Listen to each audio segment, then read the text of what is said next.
What's going on, people? Welcome to United View and welcome to the big one. This is the tactical preview for the Cup final against Manchester City, the first Manchester Derby FA Cup final in history. And to preview this one, I am joined by AFTV's James, the tactical guru on AFTV. And look, before we get into any stuff about how United can set up against City, I think it's important that we learn the lessons of the last big game that Manchester City were involved in and the last big opposition to come a cropper to them, which of course is Arsenal. So I think there's lots of things from that game that I'm sure you'll be able to tell us about and lots of little bits that Arsenal did wrong. But firstly, what happened in that game? Why did it go so wrong? What were the biggest things from your perspective and what should United not do in the Cup final? See, our season's over. What am I being dragged here for to talk about Arsenal's problems all over again? I've passed that, but look, it's a big game for you on the weekend, not only because it's a Cup final, only because it's a Manchester derby. I just think Man City going for the treble adds an extra weight. So it's going to be very interesting whether Man United play with the handbrake on, a little bit nervous, a little bit worried about what Man City can do, or whether they play their game. Because I think what's really impressive about your 2-1 win against them back in February, I believe it was, maybe January, was the fact that actually, whether the possession stats say so or not, I think you took the game to them and were worthy winners and deserved winners in that game. Against Arsenal, I wish I could say the same. We weren't deserving of anything. The 4-1 defeat we got was absolutely right. I think the 3-1 defeat at the Emirates, I think we were better in that game. I think we actually edged it in that game and probably on the balance of play chances deserved something. But at the Etihad, they destroyed us. And a big part of that was, and I remember saying this, I was so shocked about it on AFTV when I was breaking this down on Tactical Insight. Man City and Guardiola adapted for us. And that was the big thing. I think there's this kind of belief that, and I think maybe I've flown this flag a little bit, the Klopps, the Guardiolas, they have their philosophy, they stick to it, and when it clicks, you know, they're going to win 9 out of 10 games and they're going to be imperious. But the reality is that Pep has tweaked a lot with this team this year to try different things. We've got Stones at centre-back here. He's played Stones at right-back and come inside. He's gone for different combinations. He started with Cancelo in the team at the start of the season. He's tried Bernardo in a pivot with Rodri. He's tried a few different things. But as the season's come to that final sort of crunch time, he settled on the system we're going to break down, but he tweaked it for Arsenal by playing De Bruyne off Haaland, by dropping Gundogan a little bit and showing us respect. He beat us by stopping us first, and that is what I thought was so impressive. They could have probably played their game and still slapped us 4-1, but the way Guardiola actually showed Arsenal respect, I think maybe it gives us an idea that he might do something similar for Man United in this game. Yeah, potentially. So I think the way this will work today, what we'll do first is we'll break down how City play. I think there's lots of different variations all over the pitch. They do different things in the first phase compared to the second phase and the final phase. And then we'll talk a little bit about maybe how things worked against Arsenal. And finally, the aim of today's show is we want to come up with a game plan that means Manchester United can win the Cup final and beat Manchester City. And as you picked up on there, I think one thing that Erik ten Hag has pretty much always said throughout this season for the big games is that he doesn't just want to sit back and defend. He doesn't want to just play anti-football to the max. He wants to make sure that at times we keep the ball, we take the game to the opposition, as you said, and I think we did that really well in the game at Old Trafford against City. I think one of the problems now, though, is that since that game, City have made some tactical adjustments and that has massively changed the way they play. And I think a lot of those tactical adjustments kill the way that United tend to defend normally. Well, for starters, Jack Grealish came on in that game and had a real impact. And now you can't think of this Man City team without Grealish in it. It reminds you that actually the Manchester derby, they beat you 6-3 at the Etihad. It was Foden, getting a hat-trick and doing his thing. Now he doesn't. Now we see Foden come into the 11 and our thought is, City have rotated, they've thrown the game.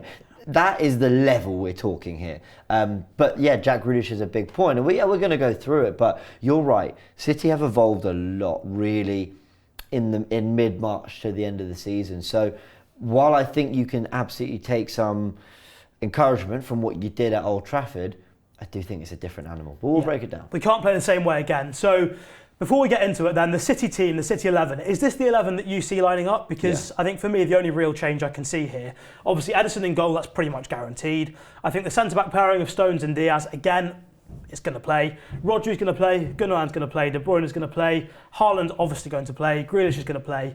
I think for me, the only debatable ones in that selection are possibly Bernardo Silva or Riyad Mahrez on the right. Yeah. I think, again, probably on balance, Bernardo Silva will play. And then Walker and Ake in the fullback positions. Now, obviously, when Ake's been fit, he's played and done a brilliant job. But on the right here, I wonder, obviously, Akanji's similarly pretty athletic compared to Kyle Walker and possibly a little better technically as well. So it could be that he comes in for Walker. But on balance, this is probably the most likely team that we're going to face. Very likely for me, very likely. And one thing I'd say, it's not really answering your question, but one thing I say is he's tinkered so much in the last few games because of the need to rest players, because of the treble chase. I do wonder whether some of these players come in a little rusty. I know it sounds silly because they've played a full season of football, the World Cup in there as well. I just wonder whether there might be something different in this game because Guardiola, A, has a history for overthinking and doing something different, but B, going on further, again, have these other players shown something in that time? Are there players that have played for other reasons? I don't know, we'll see. But yes, if I had to bet everything I own on it, I'm going for that 11. Yeah. I think, so we'll start off now with City in possession, building out from the back. Yeah. So as you said, in terms of the way that their team's been viewed by the outside in recent seasons, it's mainly been a 4-3-3 with Rodri here as a single pivot. But obviously, as you say, they changed that quite a lot against Arsenal. So can you talk me through the changes, what happened there with Gundogan obviously playing a different role there? Sure. Well, I think the first thing to say, because I don't want to jump ahead too much, so do stop me if I am, but you mentioned the different phases and you're right, because Stones and Diaz, it's the usual centre-back split to receive the ball. But when they do move further up the pitch, and it's got to the point where sometimes I look at the starting 11s on Google, they're actually even just putting Man City in this lineup. It will be Gundogan and De Bruyne level, and it will be Rodri drifts to the left, and it will be Stones who's coming into there. Now that means that the three really tuck in. So when people are saying that they've got rid of Cancelo and they've evolved that fullback position, it's because they want that back three. Let's give some credit to Gareth Southgate, actually the first person to play Kyle Walker in that kind of role. Now this is how they've kind of lined up most of the season. They have so much of the ball that Stones is practically playing in midfield, and actually he's pretty breathtaking to watch with it. Against Arsenal though, they showed a respect that surprised me because Stones dropped in, Rodri came across. Now it wasn't just a three-man midfield. Gundogan really tucked in next to Rodri. Grealish was still quite wide. Bernardo was still quite wide. You're used to seeing that. But the big thing was De Bruyne playing as almost a traditional 10 off Haaland. The amount of times they went for that long ball, and this goes back to the first, this kind of brings your question all the way around. When you talk about that first stage of play, there was, I think the goal comes from a long ball from Stones or Walker, I can't remember, but they're in this area. And Arsenal actually have a decent press on, but they just play all the way past it and De Bruyne runs in beyond. I think that's where it was so fascinating watching Man City actually adapt for Arsenal. So really, it was a 4-4-2 or a 4-4-1-1. So that's exactly what I was getting at there in terms of John Stones with his role. Obviously, there's a lot been made of the fact that he does step into midfield to create that box when City get higher up the pitch. But obviously, the reality is that in the first phase, a lot deeper, he actually stays as a centre-back and City build out with two centre-backs there, often the full-backs high and wide when they can, although they were a little bit deeper against Arsenal. But I think that's obviously maybe the effect of Roberto De Zerbi in Pep Guardiola's eyes, because he's made a lot of good comments about how De Zerbi's impacted his own way of thinking, how De Zerbi's impacted the game in England already since he's come in. And I think that 4-4-2 that they went for against Arsenal is a fantastic example of that. Now, with Arsenal and the way that you guys approach the game, obviously, a lot of the time, so you guys out of possession were in a 4-4-2, trying to press a little bit like this.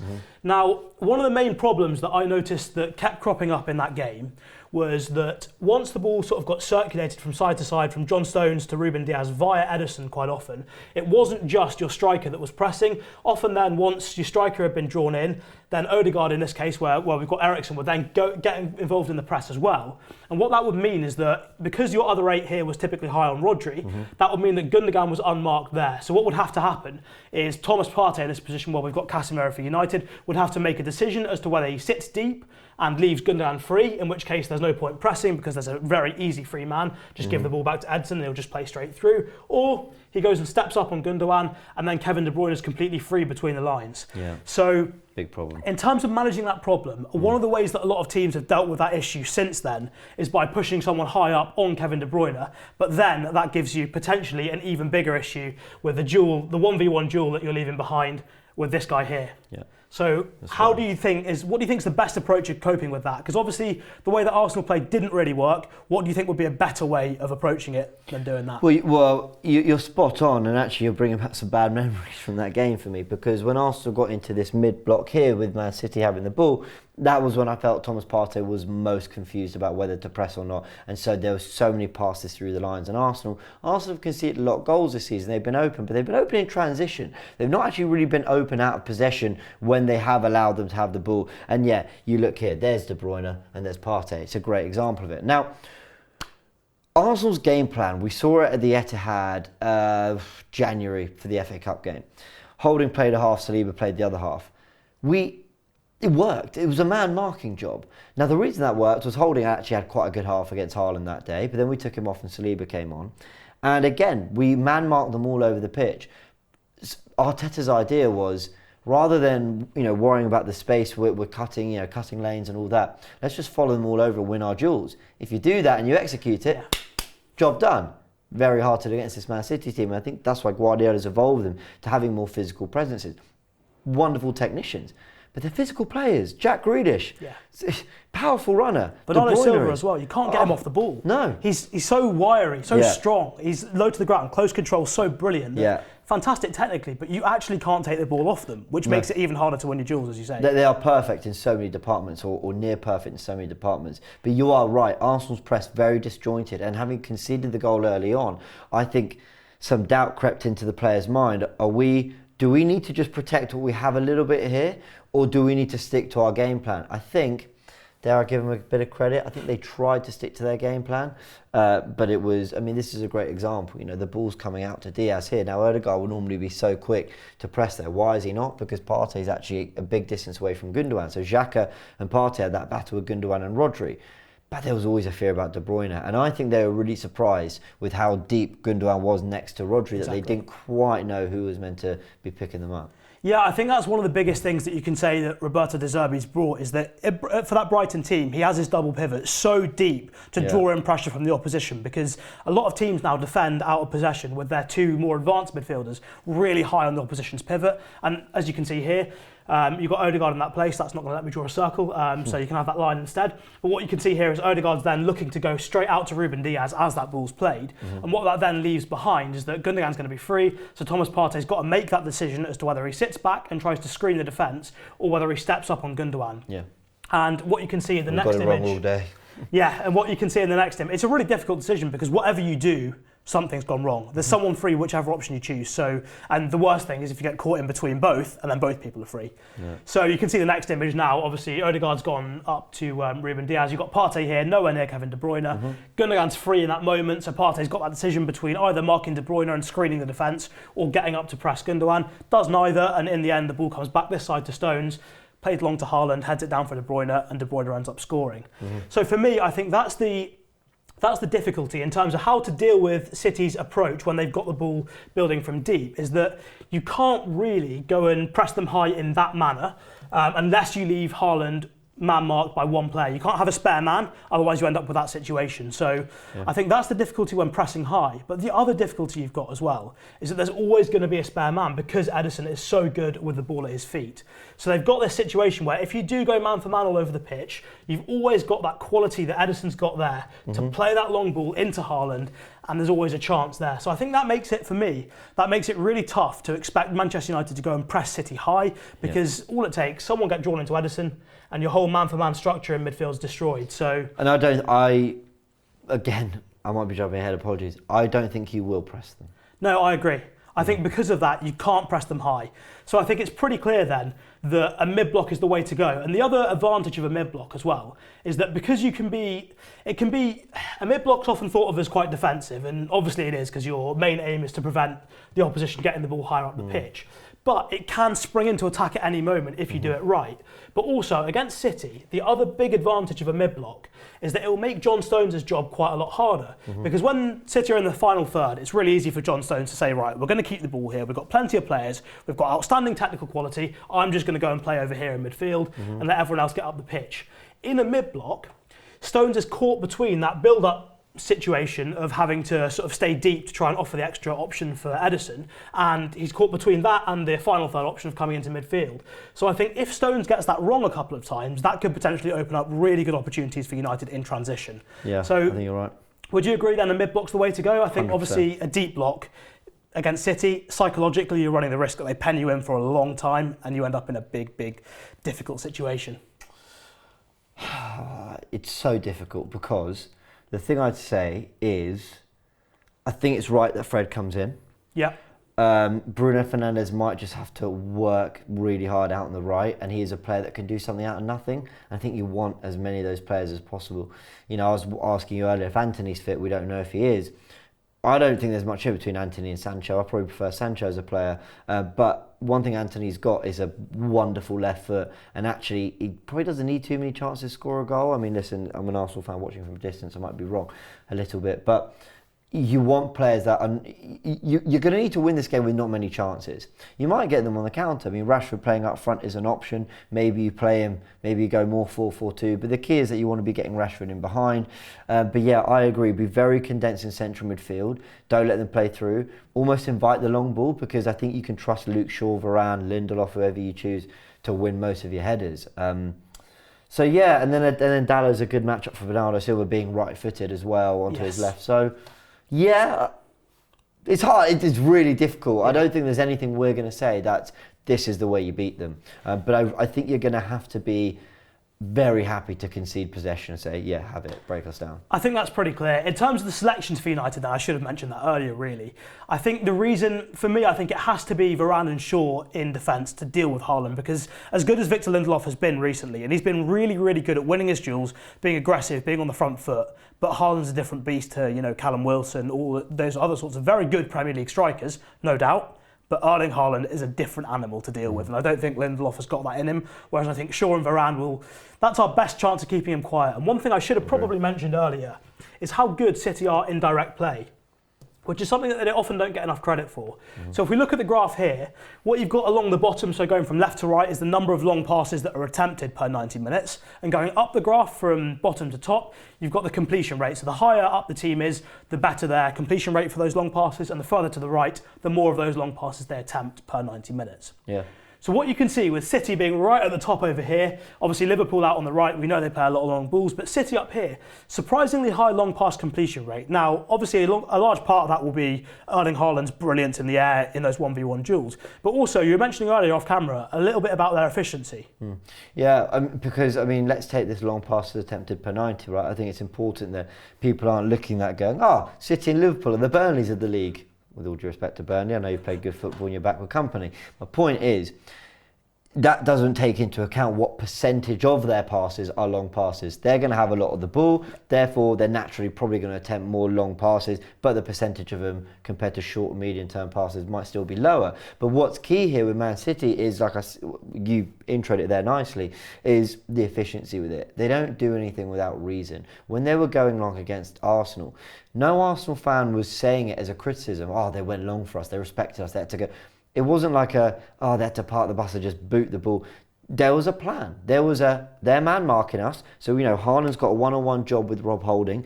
We know De Bruyne's going to run off Gabriel and he's going to want to follow him into areas he's not clever with. So if we just make sure Haaland wins that duel and we're good with our passing, bam, we'll play through them. So often, it wasn't hoofs. These are clipped passes into the player. This is hitting spaces that they know they can attack. And also, I wonder whether long passes included switches, because how often they're able, with a condensed box midfield, you know, you're the opposition, you're thinking, well, I'm going to come out to my left back to help him because he's got Bernardo Silva, then he's got De Bruyne next who's making underlaps, then Walker's there to support, then you've got Rodri as well. Or Stones has stepped up, so I've got to help. A couple of passes later, switched all the way to the other side, and Jack Grealish has an acre of space. I know this because actually something Arsenal do really well, and Arteta's taken that from Man City. So the thing about them is they are happy to we'll go direct, and it just keeps the opposition thinking and ticking all the time, and that can be very difficult. Get your best headers of the ball in the team, and actually your players that can cover that ground, because Wan-Bissaka, Dalot, I think Wan-Bissaka gets out to that left winger to Jack Grealish a bit quicker. So I think dynamism is going to be important, because if you are going to play that mid-block, typically will be a 4 in midfield, not a 5. So they've got to be able to get from side to side on a big Wembley pitch quite quickly. That's exactly it. And I think one of the really interesting things here for this game is that, so if we talk about now when City step up into that shape that they often generate when they're attacking, so if United sit off a little bit deeper here, what we tend to see, as you alluded to there, is that box midfield. So we'll see Rodri, we'll see Stones a little bit higher in midfield there, we'll see Walker, Ruben Diaz, and we'll see Nathan Ake at the back. And what you see there with this box is you've got Stones and Rodri as a really powerful base of that block there. You've got De Bruyne and Gundogan. But what's really interesting is that the one on the far side out of De Bruyne and Gundogan typically doesn't tend to, if the play's on this side, they don't tend to come over and get involved. They will stay in that gap, in that half space between, it's sort of in the gap that you'd expect between the centre-back and the full-back, with the reason being that when that ball is then switched out to the opposite wing, they've got enough players out there. And that really comes from Pep's sort of philosophy and his focus on positional play. He's done that from you don't day chase one. the ball. Exactly, always done that. And I think one of the interesting things compared to City teams of previous years is that whereas now they've got Bernardo Silva and Grealish on the ball, they're players that I think you can afford, if the ball does get switched, you can afford to defend really narrow and take your time a little bit getting out to them. Obviously, you've got to be relatively quick, but it's not like when they had Sterling and Sane, who will get the ball and they will go and they will kill you straight away with their pace and directness. These guys take a little bit longer, they'll be a bit more controlled, and they'll patiently probe and find a gap. So I think for that reason, that gives United a little bit of hope that they can defend that little bit narrower, that little bit more compact when City have got the ball, and then trust that they can get out and shuffle across quickly. Yeah. But that is going to require some serious concentration and serious effort to shuffle across when it happens. So the use of Guardiola's wingers is probably very underrated, because you're right, there was the Sterling, Sane era where they would still be super wide. The shape would be similar in a lot of ways, but they'd be making those blistering out-to-win runs. They were just so penetrative. It was probably my favourite team in the Premier League ever to watch. Now, what they've done since is, managers learn, people learn. Let's get faster fullbacks. Let's make sure that we're covering those spaces better. Sometimes the space would just be there for a De Bruyne to underlap. But now what he's got is he has two creative midfielders out wide. Yes, can dribble, yes, can carry the ball. That's why they're there instead of Gundogan and De Bruyne. But ultimately, it's let's stretch the pitch, because we know you can create from out there. We know you can run with players. We know that you, Bernardo, can hug this touchline, make it really wide. Dalot has to come across. Luke Shaw wants to come across, but he's a centre-back. He doesn't really want to vacate the space. Underlap for De Bruyne. That is textbook, and we saw it in the game at Old Trafford as well. That front five is just so intelligent in its movement and its use of the ball. They're not blisteringly direct. They're not gonna... I would be surprised if you saw Wan-Bissaka or Diogo Dalot really run past in the game. Maybe with a bit of trickery or whatever. But largely, it's going to be about the way they manipulate that space and situation. But what they can do so well from this situation is suck you in. Luke Shaw wants to help because De Bruyne is coming, so that makes it really, really tight. Haaland's there. Bruno Fernandes is like, well, let me just keep an eye back there because you've got Grealish and Wan-Bissaka's had to tuck in, and you've got Stone stepping up and Rodri holds a position, and then Gundogan just occupies that space on the edge of the box, and we saw it twice against Leeds the other day. They are so good at going, if you want to be here, then we'll score from that position. Yeah. And if you want to actually defend that position, then we'll beat you with our trickery, with our skills, with our underlaps and everything. They pose so many problems. And there are answers to these, we think, but I'm just thinking of some of the goals they've scored this season where I've watched them and gone, so you've just won 3 games in a row with goals from outside the box. But it's not fluke. They've worked that space and they've earned that goal. I mean, this is the reason I didn't want to use the Real Madrid game for comparison. I'd rather use the Arsenal game because Madrid was so deep, played a low block, and I think they have a very unique play style in terms of the different teams in Europe. So I think it's not the best comparison for what United do going into it. But one of the things that we did see in the Madrid game is that because of City having now Stones and Rodri there, and this back three as well, what it means is that if they decide that it's not on to combine over here, they can just recycle, and it means that now you're not relying on one midfielder, sort of Rodri, covering the whole width of the pitch to try and be that pivot there. You've got that pivot option of if things aren't working, so Casemiro's deep, Fred's deep, Sancho will be deep. What you've then got is you've got Rodri and Stones, so you can go back to Rodri and Stones, but also, even if United decide that Rashford and Eriksen go there, which is probably going to be necessary, we're going to need a 4 in midfield in front of the back 4 to try and deal with Gundogan, to deal with De Bruyne, keep those spaces tight, which means that then the front 2 will have to come deeper and mark Rodri and John Stones. But all that means then is that the City players will step up and up and up and up. Obviously, in historic seasons, there's been this thinking of defenders who don't really want to go past the halfway line. Now, these guys will step up as high as you possibly let them, and they can recycle that ball so easily to the point where they are genuinely attacking with 11 players looking to, or 10 players looking to create, which is so difficult to defend against. And that's why, for me, United can't really get stuck in that low block. So we can't go and press high. because they've got Edison as the extra man, so that will break through us. We can't sit too deep because they'll recycle, and obviously in this position it's really difficult to get the counter press off and actually work things out. So the only solution really is to sit in that mid block as long as possible and minimise the amount of time that you have to sit too deep. What I want to talk about now, though, is a little bit more positivity about how United can actually score a goal, because we've talked a lot about how it might actually be impossible for us to stop City. I want to talk about how we can actually score a goal, and in particular, the weakness that City have got in their structure when they create that box midfield. So when they're attacking here, so what we'll do is we'll set up United in probably a low mid block here, so just on the edge of the box. You've got the back four intact there, relatively narrow. You'll have City in possession. Let's say Rodri's on the ball now for this moment in time. You've got Rashford and Eriksen looking at Rodri and Stones. So you've got that 4-4-2 from United. You've got that box midfield from City. We'll just draw that out quickly with Rodri, Stones, Gundogan and Kevin De Bruyne. So that's a really nice shape for them to retain the ball. Now the problem that United will have is that if we try to, on turnovers, play that ball into this area, you'll get swamped immediately. City's counter-press is amazing because they set the conditions for it before they lose the ball.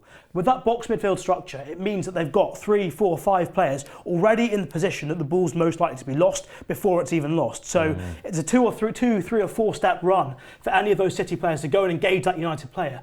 And the biggest thing that Pep's done this season with this back three is that he's picked 3 players that want to be on the front foot and they're pure defenders. They want to win their duels. They're not players that sort of give the opposition half a yard and will tackle them. They're not reactive. They don't wait for a mistake. They go in and they try and win the duel on the front foot. So even if you play that ball long into here, in this sort of area, as long as Walker's coming forward onto it, he's going to just try and clean out Sancho. If he gives away a free kick, doesn't matter, because he'll do that 10 times in the game. Even if only 3 or 4 of them end up with him getting the ball back, he'll give it to Bernardo, he'll give it to De Bruyne. And because the defence has got that brief second of thinking, hang on, we're going to attack now, they're disorganised, they're switching off, they're thinking about shifting to their attacking shape instead. And so City have got an even better chance on the next phase of play from that.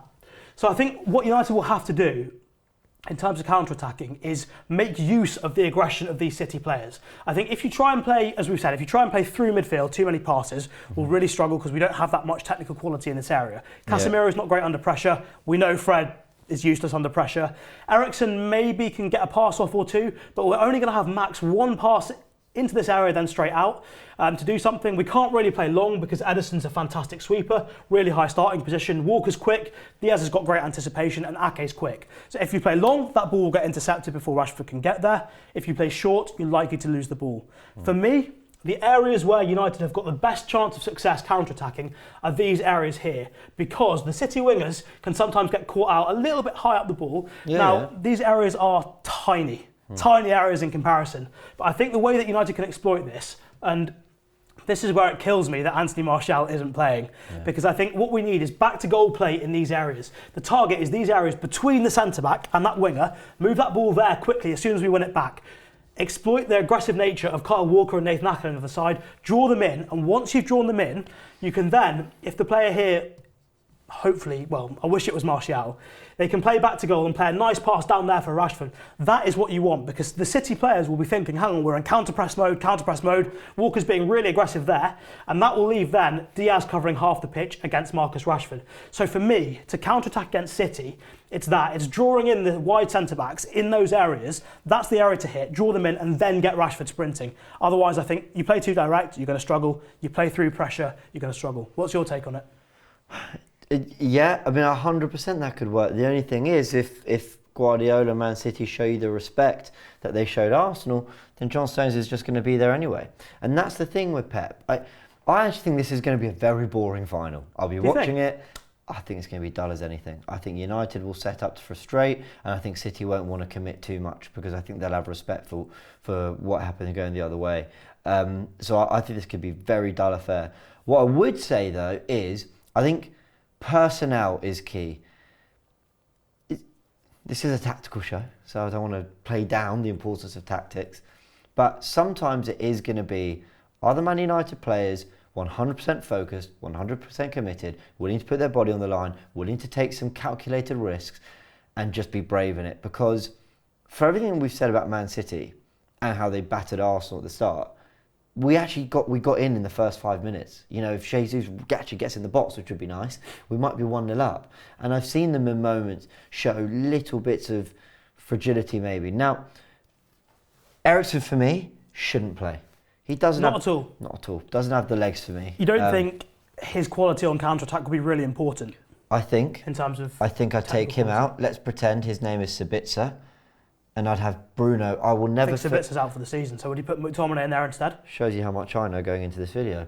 Fine, McTominay. Then you could keep Bruno. The point is, legs in this position. Yeah. I wanted Bruno out there because my thinking was, Bruno... Think of the goal against Arsenal at Old Trafford, where he just touch and then out with the outside of his foot. He just flicked it in behind to Rashford. I think that's a good avenue through, because you talk about how having Stones and Rodri means they've got more to protect that counter-attack. They've also got to constantly communicate. If it's just Bruno in that 10, Rodri kind of knows it's his job, or at least he knows one of the centre-backs is stepping up. That might bring a little bit more confusion. But Bruno getting into that pocket with the Rashford run, listen, it worked against Arsenal. I think it could work again. I think he might have scored a goal against Liverpool with a similar combination. I might be wrong. If it has to be Eriksen, it has to be Eriksen. I'm not against going for McTominay. I know you're thinking, so Sancho on the left with Fred, Casemiro, Bruno, McTominay. That sounds like you're giving them too much respect. Do what you've got to do to win the game. I think you just got to get legs in midfield, because it's not... Arsenal went for a man marking job. Why do they do that? Because all season Arsenal were in a title race, playing their way, and Arteta has constantly tried to instill in the players, we are not going to change for anyone. You are going to go out there and show that you're good enough to do this against Man City. We lost both games. Probably in the Emirates game showed that we were slightly good enough to do it. You lot just need to worry about this space. Yeah. They're not going to do anything there. They're not going to do anything there. It's not Sterling and Sane now. They're good outballs. You're right. They're good outballs for you. You win the ball, drift wide, stretch the pitch, try and create an option for a counter-attack.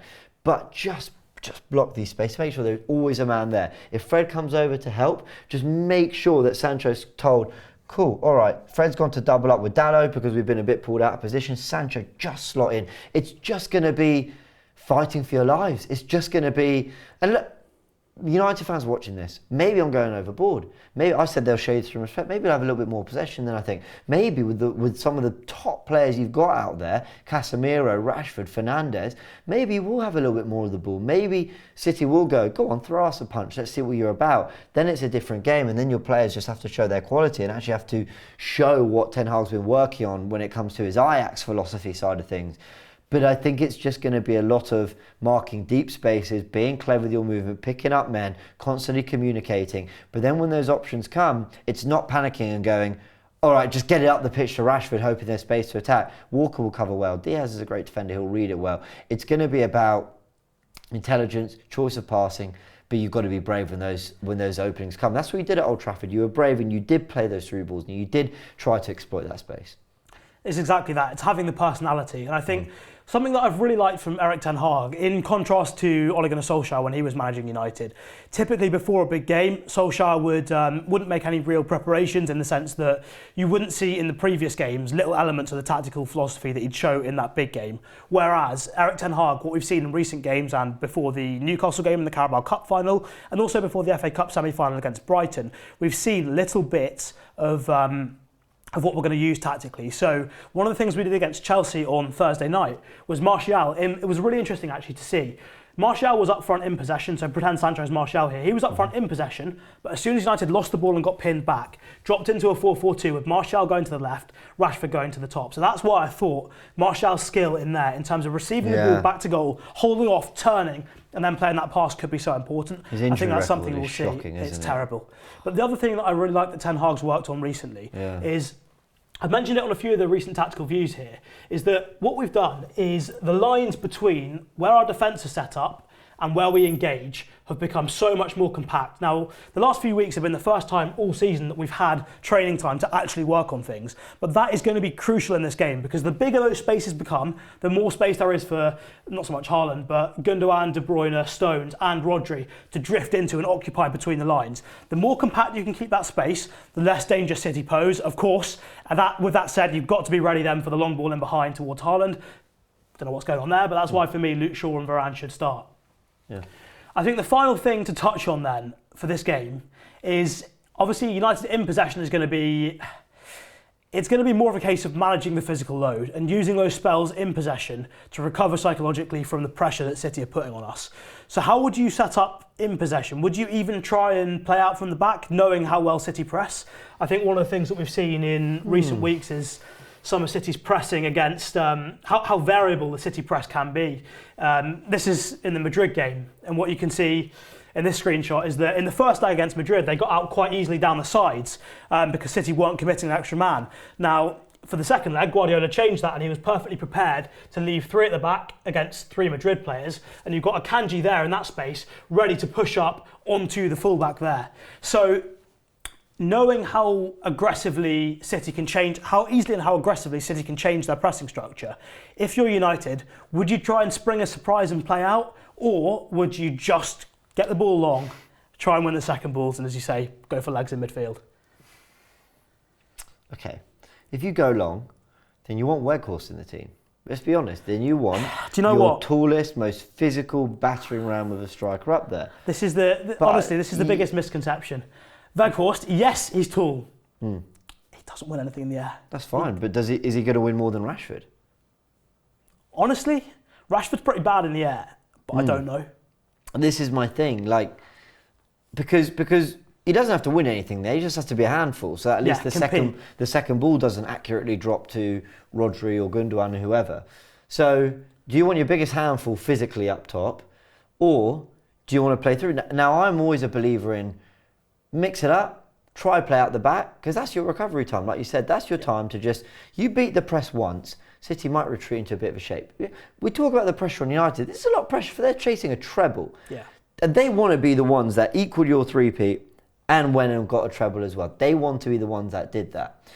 And I also think there's pressure on them, and it sounds silly, but because they rotated in their last few games, I think if they come out looking rusty and suddenly maybe go a goal down, I think there might be a little bit of panic because it's, okay, we've not done this for a few weeks. And momentum's a big thing in football. So, I don't have an answer. I think he's got to do a little, I think Ten Hag I think they've got to do a little bit of everything.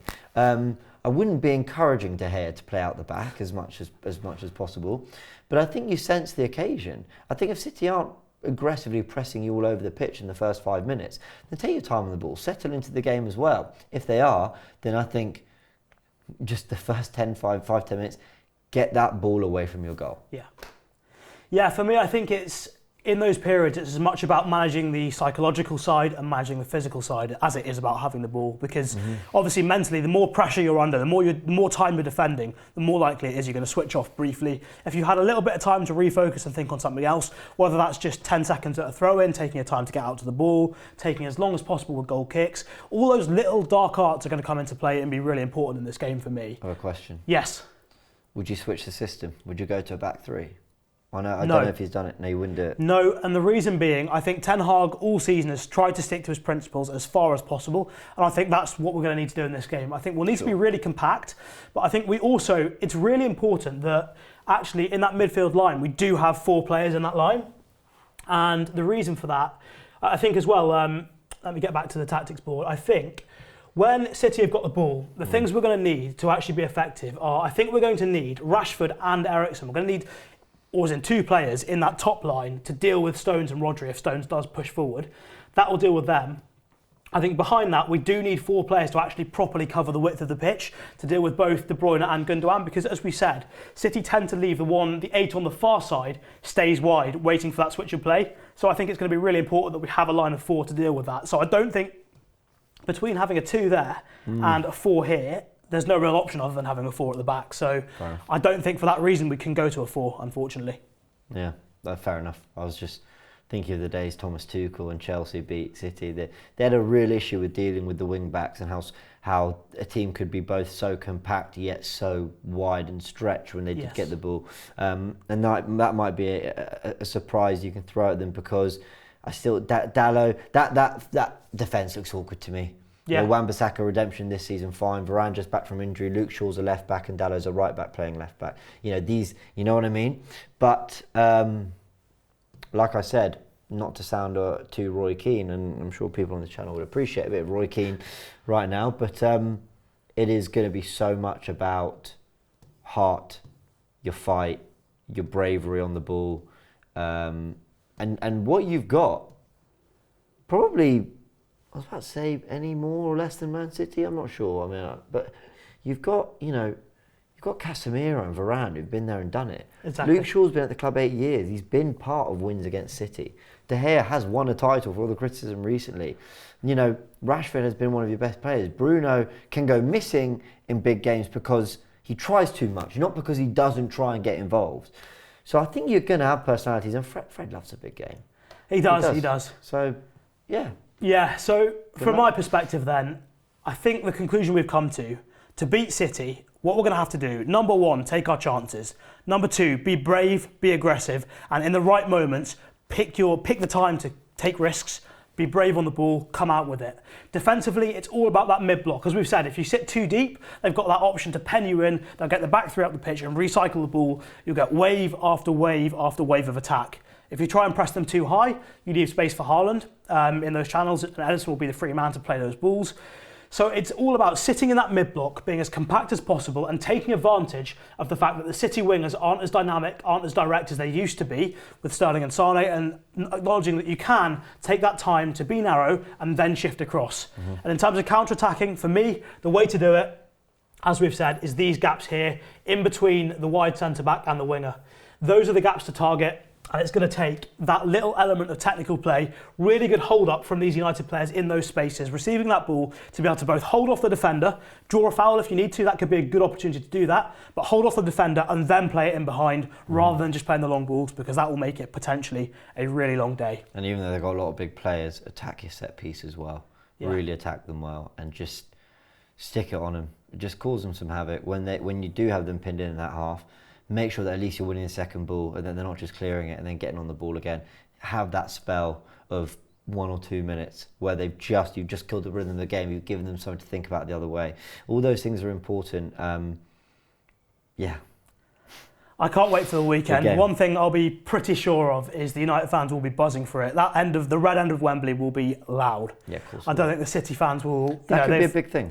I honestly think it can, because I think the City fans in general have been to Wembley quite a lot in recent years. Maybe they won't be as up for it. City have obviously, I think, with a couple of results in recent weeks, possibly lost a bit of momentum, whereas United have gone in off the back of a few wins. That's another factor that plays into it. And I know you said at the start you think it would be a really boring game. I think maybe it's one more for the tactical side of things, but either way, cannot wait for it. Let us know what you thought of the video. It's been a pleasure having James back on the show. Yeah, thanks. Cannot wait for the weekend. Cheers for coming on, James. Thank you. Cheers. Let us know what you thought in the comments down below, and we'll see you guys again very soon for the review of how it all went down. Fingers crossed, it's another United win and a second trophy to finish off the season.